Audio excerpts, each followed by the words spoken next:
I'm just going to cover quickly the diagnostic criteria, how it's changed in DSM-5.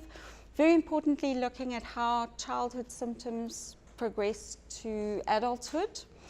Looking at executive functioning deficits in ADHD, which and the associated functional impairment, and that's where our medication largely targets, and just to look at all the medications that are available, and then just specifically to look at some of the clues or criteria that we try and use to try and differentiate bipolar mania and ADHD.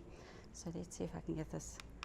Okay, there's a lot of information here. This you can actually Google and you can get the DSM-5 classification.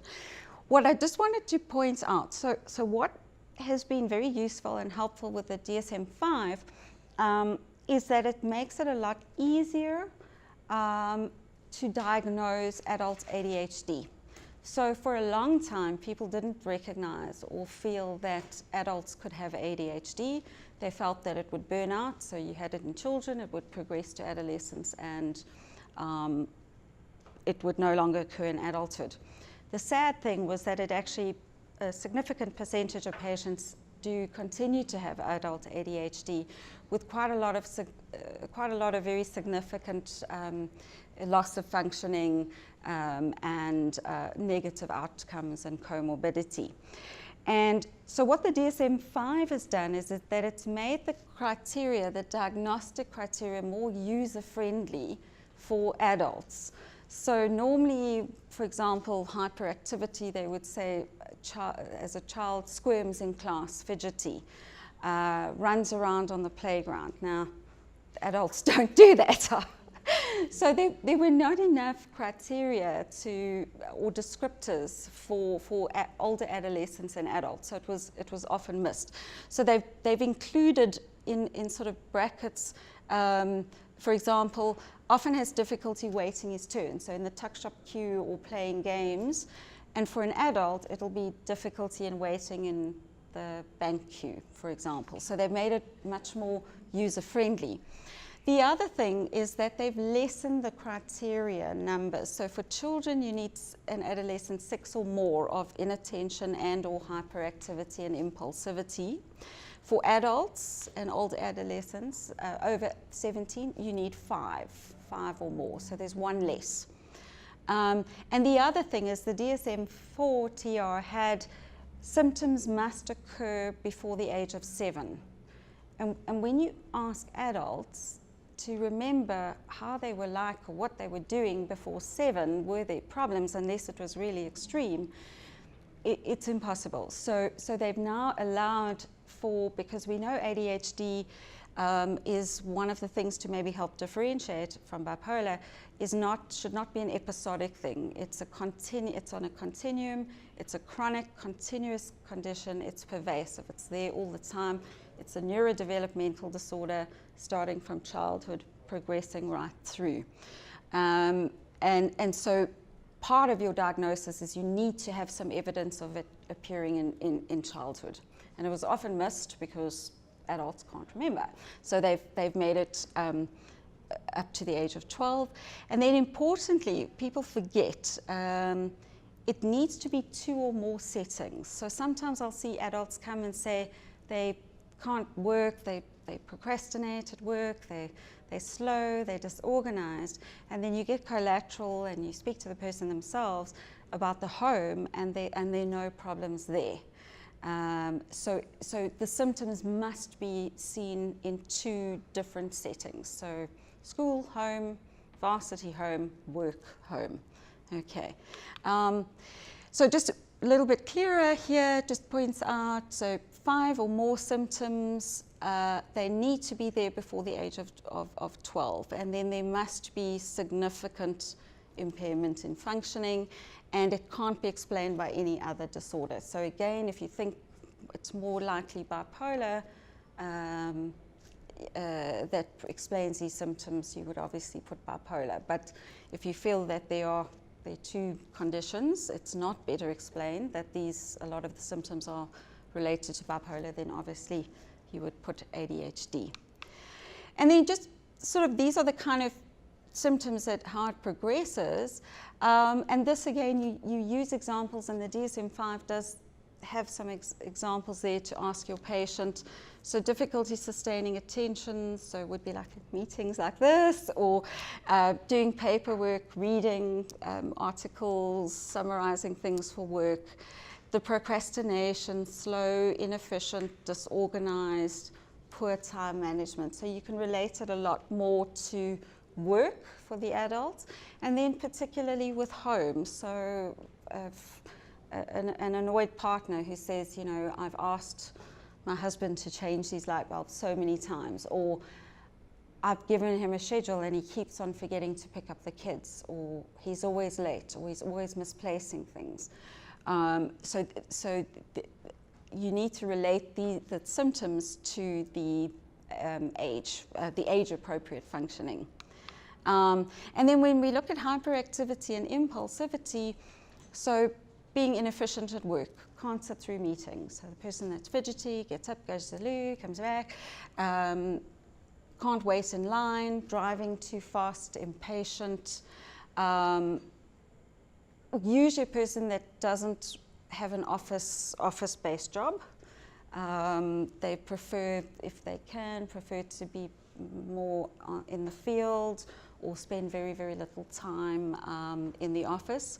Low frustration tolerance. Those that talk excessively, interrupt others, don't let them finish sentences. And also that no break, the frontal lobe problems there with no break. They can't filter, so they just blurt out very impulsive things, and sometimes can be very, very inappropriate, and can get people into quite a lot of trouble. But also the impulsivity can be in terms of changing jobs, easily bored, changing jobs, relationships, spending, poor budgeting, sexual acting out, substance abuse, just making sudden decisions to go on holiday, to buy something. And as we see other symptoms, which we often forget, and these symptoms therefore make it also difficult, as you can see, to tease out, is this maybe a softer bipolar? In terms of the risk-taking behavior, the mood reactivity. So the moods can change. One minute they're happy, next minute they're grumpy, next minute they're irritable. Sometimes in keeping with depression, just amotivated, no energy, apathy, can't get going. So the accelerator of the frontal lobe isn't working. Suddenly rages into fury, that barging in when you're on the phone and they just start speaking to you, or they can see you with someone else and they just barge in. That poor frustration tolerance, the sleep pattern. So a lot of adults and kids as well very typically have they're the night owls. They struggle to fall asleep. So their sleep-wake cycle is quite disrupted. They go to sleep very late and they like to wake up later in the morning. So as you can see, it doesn't fit well or bode well for normal office hours. So unless you're self-employed, but even then, office hours, we all work sort of 8 to 4, 9 to 5 kind of thing. Often as well, there is quite a link between untreated ADHD and obesity. And so there's also sort of poor nutrition and sort of poor health, poor attention to health and substance abuse and so on.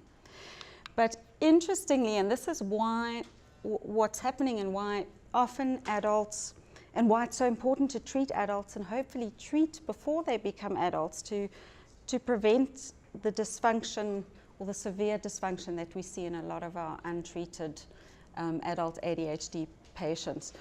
So that as you see over time, from childhood, the progression from childhood to adolescence to adulthood, the inattention generally stays the same. Okay, so the degree of severity of inattention is the same. But in adults, you'll see that there is a reduction in impulsivity and hyperactivity. And the hyperactivity, where you see with children, is sort of like that goalless activity. For adults, it's often an internal restlessness or agitation, or it's that you see that they can't sit still. They're always on the go. They sit in front of the TV for 10 minutes, and you see them getting up and they've got to go get something to eat. Then they come back down and sit. Or you go with someone like that on holiday and there's just like no rest because they're here, then they're there. And you can see that it may look like it's that heightened energy and activity as far as a mania. But obviously the difference is that the mood is not as significant there. But importantly, although the hyperactivity and impulsivity symptoms are reduced, the degree of dysfunction in adults increases. And that largely has to do with the fact that with children and adolescents, the environment is contained, it's managed. You have parents and you have teachers that will help provide that external sort of holding to provide them with structure. And also the demands are not as great on them and the responsibilities as it is in adulthood. And so that's why you see that although the symptoms may be not as severe, they are still very dysfunctional, because we're now independent, we now have not only ourselves to take care of, we have our children, we've got to work, we've got a budget, we've got a plan, we've got to do all of those things. And so the demands of our environment becomes at times less supportive and more demanding. And when you look at the criteria, so that although a lot of adults may not fulfill all the criteria because the symptoms are less and they do reduce, they often have residual symptoms, and their functioning is far more of a concern. So we see that obviously the percentage of ADHD in adulthood becomes less, but those that have the full diagnosis are very dysfunctional, and there are some, or quite a lot, that have residual symptoms. So, and those are often the patients that are missed, because we don't ask enough questions. And often they might come to you because of depression, and like months down the line you can be talking, or their son or daughter's just been diagnosed with ADHD, and then they suddenly think, this sounds a lot like me, and then you get into more discussions and you realize, hey, we've got another thing to look at. Some others are very obvious, you can't miss it from the moment they start talking. And so this is another graph just to show again, is that although the inattention stays the same, the impulsivity and hyperactivity symptoms reduce, but the functional impairments are still there. And there's quite a lot of patients that still fulfill some criteria for full syndrome of ADHD, but quite a few that are having residual symptoms. And we need to look out for those patients as well. Then there's a big drive to understand sort of some of the etiology behind ADHD, and it is more complex than executive function deficits, but it's a very helpful start in terms of understanding where the symptoms of ADHD arise from, why it is so dysfunctional in adults, because as adults we require and we rely on our executive functioning. And also, very importantly, when we look at the areas of the brain that control executive function and understand the targets for the medication. So there's a bit of a debate in literature where before it used to be ADHD equals executive function deficit. Some of the top guys in adult ADHD are saying no, it's only about 30 to 50% of patients with ADHD have executive functioning deficits on testing, on neuropsych testing. But a lot of results are showing that yes, on testing, neuropsych testing, It's not often shown, or lower percentages, but the neuropsych testing is maybe not, its pickup rate it could be better. And when they've given them rating scales to do rating scales of patients rating their functioning and dysfunction, they score very highly. At least about 80% of patients with ADHD will score highly that they subjectively experience executive function deficits. And the executive function, they describe the executive function of the brain as being the conductor. So it's the conductor that controls and gets the timing right of the brain and the activities. And under executive functioning, so separate to executive functioning, but also part of the frontal lobe is attention. So attention is not part of executive functioning, but you need attention to have good executive functioning. And it's really to do, and as you can see, if you've got problems with executive functioning in terms of your flexibility, your memory, initiating tasks, planning, prioritizing, controlling your impulses, urges, organizing, self-monitoring, so when is enough? When am I too loud? When am I over the top? When do I need to kick my butt and get going? And also manage our emotions in terms of, like, I can be angry, but now's not the most appropriate time. Or I can just want to jump up and scream with delight, but it's also not the appropriate time. So this is, the executive functioning deficits leads largely to the dysfunction and symptoms that we not only see in kids, but we see in our adult patients with ADHD. And without giving too much of anatomy lesson, very importantly in terms of the areas that are involved with ADHD and executive function dysfunction is your prefrontal cortex. Oh, I got it right. So this area here is your prefrontal cortex, okay? And very important areas, particularly your DLPFC, the dorsolateral prefrontal cortex, is where most of the executive functioning happens.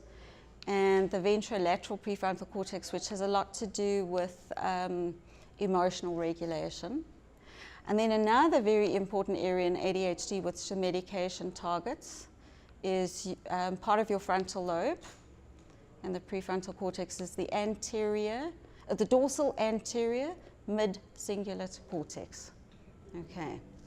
And you'll actually notice that these areas here, particularly the dorsolateral prefrontal cortex and the anterior cingulates, are also got strong links with the similar anatomy is involved in terms of ADHD and particularly depression. And the negative features of schizophrenia, and that's all to do with executive functioning, the prefrontal cortex. Other areas involved your basal nuclei in terms of movement, coordination, your cerebellum as far as timing of movement, also areas in terms of the limbic system, your amygdala. But these are predominantly the major areas involved, the prefrontal cortex here. Okay. And when we look at the pathways, and again looking at the treatments, the ones that our medication is interested in is the dopamine and the norepinephrine. And you'll see that they all from the midbrain, the pathways of your dopamine and your noradrenaline will involve the prefrontal cortex, particularly the dorsolateral prefrontal cortex and then the ventromedial. But obviously they are in terms of your basal nuclei, cerebellum. So when we use meds, I mean, there are other areas that we're targeting, and that obviously will lead to some of the side effects. But this is particularly the area that we're wanting to focus on, is the prefrontal cortex with our executive functioning, which will then directly, it'll be the prefrontal cortex, as you can see, is the orchestra, is the conductor, it is the accelerator, and it is the brake in terms of activity. And when we don't have that functioning very well, this is where we see, and obviously the effect in terms of functioning of untreated ADHD from childhood all the way through to adults. And you'll see, so academic problems, relationship issues, so they're often not the most liked children. Teachers don't always like them. Parents are often called in, you know, your child needs to help and they're disruptive and they're difficult, and which leads to obviously low self-esteem. They have academic limitations. They may have comorbid learning disorders, but the academic limitations is obviously because they're not able to reach their potential because of the ADHD. Often, injuries. So that's also a good history to ask as a kid, where you're often in the emergency room, and but then as we see as adolescents, so the high risk in terms of starting with substances from early adolescence, high risk of road accidents, speeding fines, death. There's a high percentage if you look at causes of death in young adults and adolescents. It's a significant part is motor vehicle accidents, legal difficulties, and then obviously in and out of jobs, being fired, poor work performance, also in and out of relationships. But a lot of this, if we can intervene early, we can help improve and try and prevent a lot of these things from happening. But it's not too late for our adult patients. We can't change the past, but we certainly can make the now and the future better. And then when you look at, there are FDA-approved stimulants. The States and I'm not sure about the Europe, but I mean the States, they're very, very fortunate because they have quite a lot of medication available to them, which we don't have, and we wish they would bring them in. In terms of first-line treatment for ADHD, children and adults will be your psychostimulants. So, and the only psychostimulants that we have available is the methylphenidate, either the immediate release or the extended release, and then the OROS, the much longer. So the Ritalin LA, do we still have? No, that's gone. And the Concerta. And but in the States, the next level they have is the amphetamines, and then they also have them.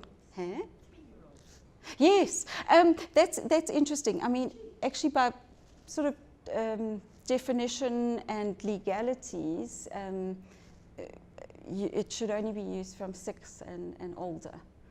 But there has been Dr. Clark at Barra, for her very little niece, is starting to use off-label methylphenidate. Yeah, and then of all of them, then we've got the one registered, the non-stimulant, the Strattera, the atamoxetine. But we were hoping that Vyvanse would come, but it never did, because not all patients that sort of respond or fully respond or can tolerate. But the States has a heck of a lot more. But I don't know. I'm not sure if we'll ever get the opportunity to use the amphetamines. Maybe it's a good thing in terms of substance abuse. No, not sure. But sometimes you'd love to, because you've got patients on such high doses and they're still not responding. And then so those were the stimulants. Then when we look at the non-stimulants, so the only registered one is atamoxetine, but then not used in guidelines for adults, but certainly registered for children, is the clonidine and the guanfacine, and these are alpha agonists. We don't have the guanfacine here. It's not available, but it's available in the States. I have one of my patients who actually, family took him to see one of the top Harvard child and adolescent psychiatrists, and he was put on guanfacine. Did quite nicely on it. And then, so we would have, so we don't have the guanfacine, but we have clonidine, that can be used in children, not registered for adults. And then off-label, basically what we're looking at is any agent that is going to be modulating and increasing dopamine and noradrenaline in the areas of the brain, particularly the prefrontal cortex. So it stands to reason that any agent that would do that could be potentially useful. But again, not registered, doesn't have the indications. Your tricyclic antidepressants, bupropion, which is a pure dopamine agent. You can use your SNRIs, so serotonin, noradrenaline ones, like venlafaxine, duloxetine. Strattera is a purely noradrenergic agent. And then reboxetine is an antidepressant, purely noradrenergic, but for some people it can be really great, but its availability is a bit of a problem at the moment in South Africa. So we're fortunate. Also, people used to use, and I've used it, is modafinil, which is Provigil, but again, that's using off-label, and I don't know if it's available in South Africa. I think they took it off, but its indication is for narcolepsy, but can be very effective, but very expensive. So any questions on the drugs? But you can see we're fortunate, we've got quite a lot, but still in adult or in child adolescent guidelines and adults guidelines for adult ADHD, your first line agents are still your stimulants, your psychostimulants. Preferably to use the long acting, not the immediate release. So obviously in children, because of dosing and the time frame that the meds are needed to work, the stimulant would use the immediate release Ritalin. As adults or older adolescents, adults, we would prefer for two reasons. One, because the length of time they need the medication to work, and two, the higher risk that the meds are going to be abused, diverted to other people, so it's far safer to use. And also with adults, there's quite a significant comorbidity with substance abuse, so we and guidelines will strongly recommend that you use the long-acting, so Ritalin LA or the Concerta. In some cases where substance abuse is such a big problem, you would either see that they in at least 3-4 months in recovery clean before you'd use a stimulant, or you would rather use something like a non-stimulant, which would be far safer there. And then when we look, just in terms of what the symptoms improve, what the stimulants are found to improve, but we also see sort of in clinical trials, there's very little difference between there's subtle differences between the efficacy of a stimulant versus a non-stimulant, and by that I'm referring to atomoxetine only. But clinically, that's a different story. We do seem to see far better results with a stimulant, and we often use atomoxetine as an add-on later or an augmenting. And so the stimulants, you'll see that they treat the core symptoms as well as compliance, impulsive behaviors, improve social interactions, because the prefrontal cortex is acting as a brake and as an accelerator. They do better academically. The problem is, and you see it in older adolescents and you see it in adults, and this is what my adult patients will say to me is, I can concentrate better, I'm procrastinating less, I'm performing better at work, my mood is more stable, I'm less anxious, but I'm still disorganized, I still procrastinate, I still have a low self-esteem, I feel I can't do things because I've never been able to do things.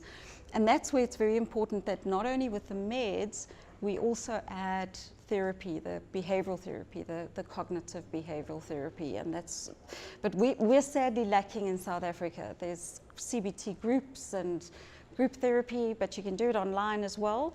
That is very effective, been shown for both of them for in combination or conjunction to be very effective using stimulant or non-stimulant meds plus cognitive behavioral therapy. Do you have patients on like Ritalin and Strattera? Very few, because of the cost. Very few, but I've got some. You see an added benefit for those patients? You do. For a number of reasons. One is obviously the ADHD, but although atomoxetine is not an antidepressant or anti-anxiety, it's not registered, it does have antidepressant properties. And they seem to be less impulsive and aggro. But it is very... You will add it because of the ADHD and not because of the Yes, depression, yes. Yeah, you'll use, yes. I would only use off-label atomoxetine for treatment-resistant depression. But it's, if you've got someone who's got sort of comorbid or who's very anxious as well, you may choose rather to go atomoxetine than a stimulant. When would you use the Adrenax is also an noradrenaline reuptake inhibitor? Do you get a similar response? You do. I mean, personally, I haven't used a heck of a lot of Adrenax, but when I've used it, I actually think we get a better response than atomoxetine. But it's not available at the moment, which is a pity. I don't know when the drug company is going to bring it back. I think they're having, like a lot of companies, problems with the registration and slowing at the MCC. And then just lastly, just looking at bipolar mania, hypermania versus ADHD. So these are some of the things we try and look at to try and help us when you do a full history. Usually, so with the mania, hypermania, the moods are really extreme. So they're very elevated, they're very expansive. That's not what you're going to see. You're not going to see that extreme change in mood in someone who's got ADHD, be that children or adults. Both can have irritability, and it's often difficult to say, well, mania, hypermania may have more irritability than ADHD. But as far as inflated self-esteem, grandiosity, and that's particularly you'll see as a change. It's not, I mean, you do get some people that generally do have a narcissistic or very high sense of self, but it's a change. So it's got to be a change in behavior. The same thing, talkative, pressured. I put there the DSM criteria. So again, you can relate that talkative, pressured to sort of more according to the DSM type of examples of behavior of the talkative. So again, it's a much more sort of, if I can say, functional talkativeness. With the bipolar, obviously it would be much more extreme and often may not be quite thought disordered. Usually, typically, more mania, hypermania, the hyperactivity is goal-directed. In ADHD, it tends to not always be specifically goal-directed. It tends to be move from here, then there, do this, and nothing seems to be finished, or the person sort of had a goal in mind, but forgot halfway and then did something else. And the interesting thing, and sometimes difficult to differentiate and get someone who's anxious, hypermanic, manic, or ADHD to say, are your thoughts racing? Because anxious people worry, their thoughts do come. But I suppose a subtle difference with the racing thoughts is that it doesn't have a theme. So it's sort of, or should I say not a theme? Sorry, that's more like the ADHD, is it's more like, you know, those things. A good example, I don't know if you see those ADHD posters. I have ADHD, oh look, there's a squirrel, or oh look, there's a butterfly. That's the kind of thing where the thoughts are sort of just, they're all over the show, jumpy. The racing thoughts of a manic patient, it tends to be far more sort of involved and sort of, I shouldn't say organized, but it tends to have more of a theme. Distractibility, the same, how you would define distractibility according to manic presentation versus ADHD, again related more to sort of work or home situations as doing certain tasks. But again, both can be very impulsive, both can have high risk-taking behaviors. Sorry, that should be the other way around. ADHD, usually it's a neurodevelopmental disorder, so it's child onset, early childhood, not necessarily diagnosed then, but you can see symptoms going back. Whereas a mania, hypermania usually, but you do get the cases, very rare, who early onset bipolar patients in children, but usually late adolescence, early onset. Sorry, it should be the other way. Constant, pervasive, it's always there. It's not that very cyclical. But someone with ADHD might have those very cyclical moods because of the ADHD. And then the last one I got right. Family history of ADHD, and because it's very strongly genetic disorder, ADHD, is similar to the genetic loading as schizophrenia, so it's a very helpful indicator. And then the family history of mood disorders. And then just bearing in mind, so when you're looking at ADHD and treating bipolar disorder, so that's why bipolar disorder always trumps treating the ADHD, because sometimes you treat the bipolar and you actually realize, hey, but they don't have any of the residual ADHD symptoms. Those symptoms fall away. But also, you need to treat the bipolar first, because it's like if you were to give a stimulant or atamoxetine or an antidepressant to an untreated bipolar who's got ADHD, you potentially making their mood worse. A lot of people prefer, and I must say I find it safer, the less risk of cycling is to use a stimulant first before a tamoxetine. And these patients require very strict, regular monitoring, as all patients do, but either with the stimulants or with atamoxetine or antidepressants.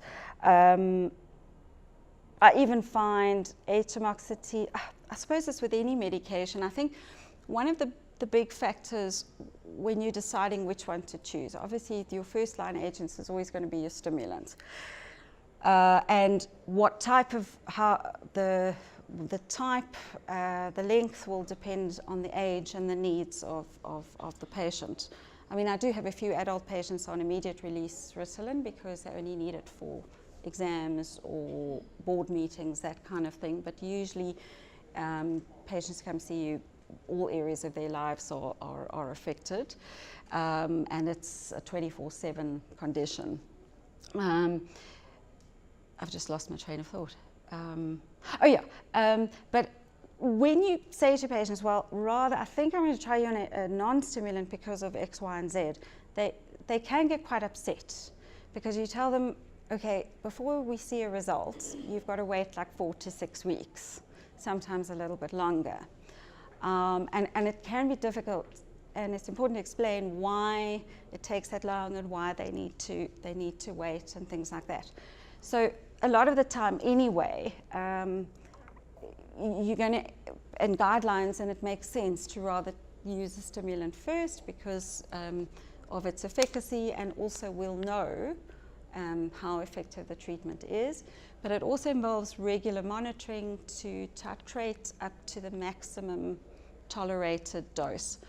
And sometimes you do change. I mean, I've got some patients that go from Concerta to Ritalin LA, some from Ritalin LA to Concerta, some very few only immediate release, some on a combination, some just on atamoxetine. Some actually have tried all of those, can't tolerate, doesn't work, they're on bupropion. Some are on a combination of bupropion and methylphenidate. It's one of those things that sort of you develop sort of with the patient over time.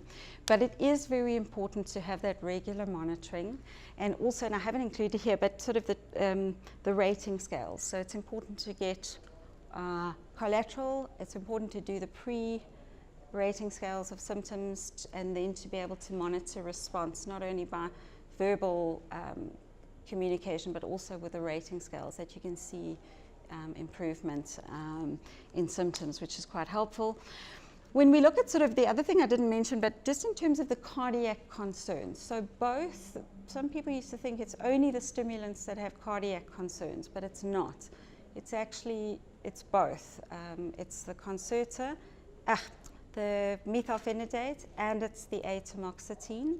And in actual fact, the atomoxetine has slightly higher risk in terms of cardiac than the methylphenidate, because it's very strongly noradrenergic. So you need to monitor first your patient's blood pressure, pulse. For adults and adolescents, if they themselves have a cardiac history, you don't do anything prior to getting the all clear from a cardiologist.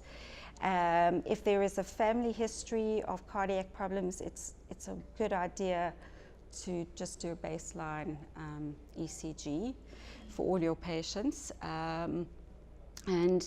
So that's really the only, as far as sort of monitoring from an adult point of view. Obviously with children, adolescents, adults as well, we will monitor weight, but we obviously not going to be worried about growth parameters and things like that. We would be more just worried about weight, and make sure that some people do get quite anorexic and lose weight. Some would love to, and they don't.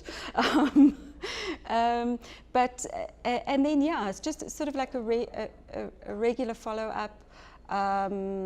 With the atomoxetine, for patients, it's not a good idea to use if they've got liver problems, because there's a risk that people can get idiosyncratic hepatitis.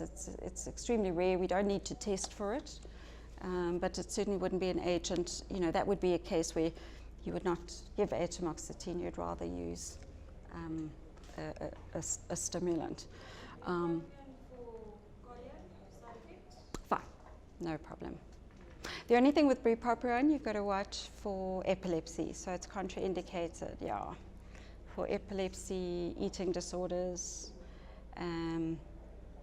active addiction, just because it can lower the seizure threshold. So